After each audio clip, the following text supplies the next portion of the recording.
ये नहीं करूंगा। Get out here, get out, I say get out. दोस्तों, आपने अपनी जिंदगी में एक से बढ़कर एक पहलवानों को देखा होगा जिनकी बॉडी देखकर हर कोई हैरान रह जाता है। और ऐसे एक पहलवान और बॉडी बिल्डर का नाम है द ग्रेट खली।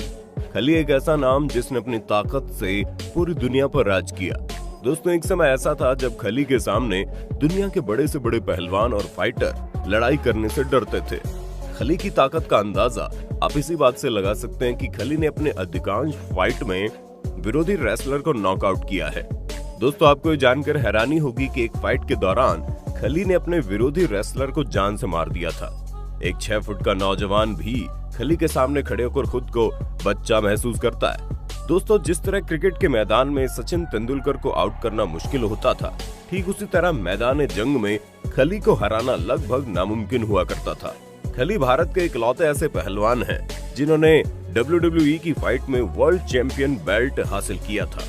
दोस्तों, आज के वीडियो में हम दिलीप सिंह राणा उर्फ खली के बारे में आपको ऐसी बातें बताएंगे जिन्हें शायद ही आपने पहले कभी सुना हो। तो हमारे साथ अंत तक बने रहिए। खली एक ऐसा नाम जिसके सामने दुनिया के बड़े से बड़े पहलवान अपनी रेसलिंग की जंग हार जाते हैं।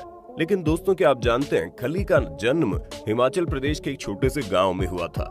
दिलीप सिंह राणा का जन्म हिमाचल प्रदेश के एक छोटे से गांव में 27 अगस्त 1972 को हुआ। इनके गांव का नाम धिराना था और इनके पिता एक पंजाबी परिवार से ताल्लुक रखते थे। इनके माता पिता का नाम सुनकर आप भी समझ जाएंगे कि खली इतने बहादुर क्यों हैं। इनके पिता का नाम ज्वालाराम और माता का नाम तांडी देवी था। दोस्तों, दिलीप सिंह राणा का परिवार बहुत ही गरीब हुआ करता था। इनके पास 2 वक्त के खाने के लिए पैसे भी नहीं होते थे। फिर जैसे तैसे मेहनत करके मजदूरी करके 7 बच्चों का पेट पालते थे। जी हाँ दोस्तों, दिलीप सिंह राणा के 6 और भाई बहन थे। परिवार की आमदनी का कोई विशेष साधन नहीं था और परिवार बहुत बड़ा था, इसलिए खली को बचपन से ही मुश्किल हालातों का सामना करना पड़ा। दोस्तों, आपको जानकर हैरानी होगी कि खली बचपन से एक अलग दिखने वाले इंसान थे। दरअसल खली अपने सभी भाई बहनों में सबसे बड़े और मजबूत हुआ करते थे। उनकी कद काठी सबसे ज्यादा थी और इसीलिए वो जहां भी जाते लोग उन्हें देखने लग जाते, क्योंकि उनका शरीर बचपन से ही भारी भरकम और पहलवान जैसा था। खली के पिता के पास इतने पैसे नहीं थे कि खली को स्कूल भेजकर पढ़ा सके। धीरे धीरे वक्त गुजरता गया और खली का स्कूल छूट गया। खली ज्यादा पढ़ लिख तो नहीं पाए और अपने पिता की मदद करने के लिए वो काम की तलाश में जुट गए। काफी ठोकरें खाने के बाद उन्हें कोई काम ठीक ठाक से मिला नहीं, क्योंकि वो ज्यादा पढ़े लिखे नहीं थे और इसलिए उन्होंने मजबूरी में मजदूरी करना शुरू कर दिया। अपने गांव में वो मजदूरी करने लगे और लोग उन्हें पत्थर उठाने का काम देते थे, क्योंकि उनका शरीर सबसे ज्यादा ताकतवर था। धीरे धीरे समय बीतने लगा, लेकिन खली मजदूरी करके अपने खर्चे पूरे नहीं कर पा रहे थे, क्योंकि वैसे भी खली को दिन भर में बहुत सारा खाना चाहिए होता था और उनके सारे पैसे तो खाने में खर्च हो जाते थे। हर मिडिल क्लास नौजवान की तरह एक दिन खली ने भी शहर जाकर काम ढूंढने का मन बना लिया और वो शिमला के लिए रवाना हो गए। लेकिन शिमला पहुंचकर भी खली को कोई काम नहीं मिला, क्योंकि वो ज्यादा पढ़े लिखे नहीं थे और अंततः खली शिमला में रहकर भी मजदूरी करने लगे। दोस्तों, खली के शरीर का आकार इतना बड़ा और भारी था कि वो जिस रास्ते से गुजरते थे वहाँ के लोग बस उन्हें देखते रह जाते। बाजार में किसी भी दुकान पर खली के नाप के जूते नहीं मिलते। खली की लंबाई इतनी ज्यादा थी कि कपड़ों की दुकान पर उन्हें कपड़े नहीं मिलते थे, इसीलिए वो दर्जी के पास जाकर अलग से कपड़े सिलवाते और मोची से बोलकर अपनी नाप के जूते बनवाते। खली दिन भर मजदूरी करते थे और भारी भरकम सामान उठाकर पैसे कमाते थे, लेकिन शाम होते ही उन्हें जोरों की भूख लग जाती और उनकी कमाई का ज्यादातर हिस्सा उनके खाने में ही खर्च हो जाता था। इसलिए वो घर पर बहुत ही कम पैसे भेज पाते, जिसका उन्हें बड़ा दुख होता था। लेकिन भला वो कर भी क्या सकते थे। अब जब इतना बड़ा शरीर है तो उसे खुराक भी तो चाहिए। इसी भारी भरकम शरीर के कारण कई बार लोग उन्हें चिढ़ाते भी थे और खली को इस बात का बहुत गुस्सा आता था, लेकिन वो चाहकर भी अपना नेचुरल शरीर बदल तो सकते नहीं थे। ये उन दिनों की बात है जब खली अपनी जिंदगी के सबसे संघर्षपूर्ण दौर से गुजर रहे थे। उनको कुछ समझ में नहीं आ रहा था कि वो अपनी जिंदगी में क्या करेंगे, क्योंकि हमारे समाज में कहा जाता है कि जो पढ़ा लिखा नहीं है वो केवल खेती और मेहनत मजदूरी ही कर सकता है। लेकिन खली के सपने बहुत बड़े थे। वो लंबी रेस के घोड़े थे, लेकिन हालात से मजबूर होकर खली ने सिक्योरिटी गार्ड की नौकरी ज्वाइन कर ली, क्योंकि सिक्योरिटी गार्ड के लिए उनका शरीर बिल्कुल परफेक्ट था। धीरे धीरे समय गुजरता गया और कई साल बीत गए और एक दिन खली की किस्मत ने उनकी तरफ मुड़कर देखा दरअसल एक दिन खली बिल्डिंग के बाहर सिक्योरिटी गार्ड की वर्दी पहनकर अपनी ड्यूटी कर रहे थे। तभी उन्हें एक पंजाबी पुलिस ऑफिसर ने देख लिया। खली की लंबाई चौड़ाई देखकर पुलिस ऑफिसर कुछ देर के लिए सोच में पड़ गया और फिर उस पुलिस ऑफिसर ने खली के पास जाकर खली से बातचीत की। जब उस पुलिस ऑफिसर को पता चला कि खली बहुत ही गरीब है, तो उस पुलिस ऑफिसर ने खली को पंजाब पुलिस में नौकरी करने का ऑफर दिया। खली इस ऑफर को ठुकरा नहीं पाए और उन्होंने पंजाब जाकर पुलिस में ज्वाइनिंग कर ली। यहाँ से खली की किस्मत और जिंदगी दोनों बदल गई। उस पुलिस ऑफिसर के कहने पर खली ने जिम ज्वाइन कर ली और रेसलिंग की तैयारी शुरू कर दी। पुलिस की नौकरी में खली को जितना भी पैसा मिलता था, खली उससे अपना खर्चा आराम से चला लेते थे और बहुत सारा पैसा घर भी भेज देते। ये 1993 की बात है। इसके बाद खली ने अपने भाई को भी पंजाब बुला लिया और खली के भाई को भी किसी तरह पंजाब पुलिस में नौकरी मिल गई। पंजाब के जालंधर शहर खली के लिए एक नया सवेरा लेकर आया। खली अपनी कदकाठी और बॉडी की वजह से पूरे जालंधर में मशहूर हो गए और जालंधर में होने वाले रेसलिंग में हिस्सा लेने लगे।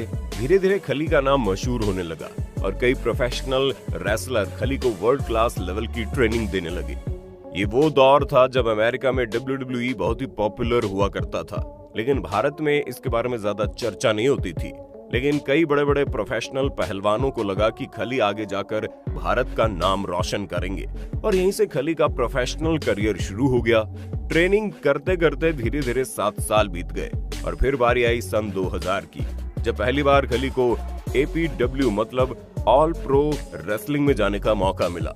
APW अमेरिका की एक बहुत ही पॉपुलर रेसलिंग हुआ करती थी।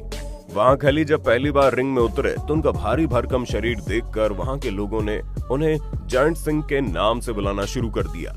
कॉन्ट्रैक्ट के मुताबिक खली वहां पर 8 महीने रहे और इसके बाद उन्हें WWF यानी वर्ल्ड रेसलिंग फेडरेशन द्वारा न्यू जापान प्रो रेसलिंग में भेज दिया गया। यहाँ पर खली ने एक लंबा वक्त बिताया और वो 6 साल तक यहाँ रहे और दुनिया भर के पहलवानों को धूल चटाते रहे। पर फाइनली 2006 में वो दिन आया जिसका पूरे भारत को बरसों से इंतजार था। 2 जनवरी 2006 को पहली बार WWE यानी वर्ल्ड रेसलिंग एंटरटेनमेंट ने खली को बुलाया और उसके साथ ही खली भारत के पहले ऐसे पहलवान बन गए जिन्हें WWE में फाइट करने का मौका मिला।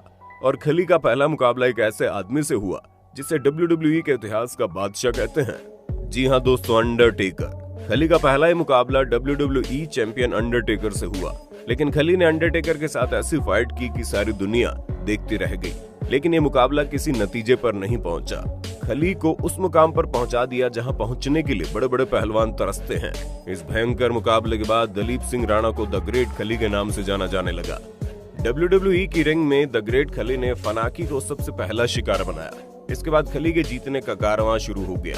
खली एक के बाद एक सारे पहलवानों को हराते गए और देखते ही देखते खली WWE के सबसे पॉपुलर रेसलर बन गए।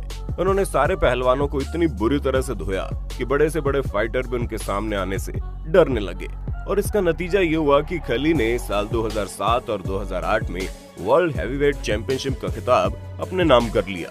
वर्ल्ड हैवीवेट चैंपियनशिप जीतने के बाद खली बुलंदियों के आसमान पर पहुंच गए और उनके पास पैसा ही पैसा हो गया। जो खली एक समय भरपेट खाने के लिए तरसते थे, अब उनके सामने वर्ल्ड क्लास लेवल का खाना रखा हुआ था। खली ने अपनी रेसलिंग से जितना भी पैसा कमाया उसका अधिकांश हिस्सा अपने गांव की मदद करने में लगा दिया। खली की पॉपुलैरिटी का अंदाजा आप इसी बात से लगा सकते हैं कि उस समय उनके पास कई हॉलीवुड और बॉलीवुड फिल्मों के ऑफर भी आने लगे। हालांकि उन्होंने कई हॉलीवुड और बॉलीवुड फिल्मों में काम भी किया, लेकिन उनकी आवाज बहुत ही भारी होने की वजह से वो फिल्मों में कामयाब नहीं हो पाए। और इसके अलावा खली हिंदी और इंग्लिश भी अच्छे से नहीं जानते थे। इसके बाद खली ने हरविंदर सिंह गौर से शादी की, उनकी एक बेटी भी है। दोस्तों, अब बात करते हैं खली की उन बातों के बारे में जो आपने शायद ही पहले कभी सुनी होंगी। खली रोज शाम को 10 लीटर दूध, 20 उबले अंडे और 10 ग्लास जूस पीते हैं। खली की डाइट इतनी ज्यादा है कि अगर खली किसी मेहमान के घर चले जाएं तो वो मेहमान भी खाना बनाते बनाते थक जाएगा। एक बार खली अपने किसी दोस्त के घर गए थे और वहां उन्होंने इतना खाना खाया कि दोस्त की पत्नी खाना बनाते बनाते रोने लगी। एक बार खली किसी होटल से खाना खाकर वापस लौट रहे थे, तभी उनका पैर टेबल के नीचे रखी 40 प्लेटों पर पड़ गया। 40 की 40 प्लेटें टूटकर चकनाचूर हो गई। तो भाई साहब, खली के बारे में आपका क्या कहना है, हमें कमेंट में बताइए। मिलते हैं अगले वीडियो में।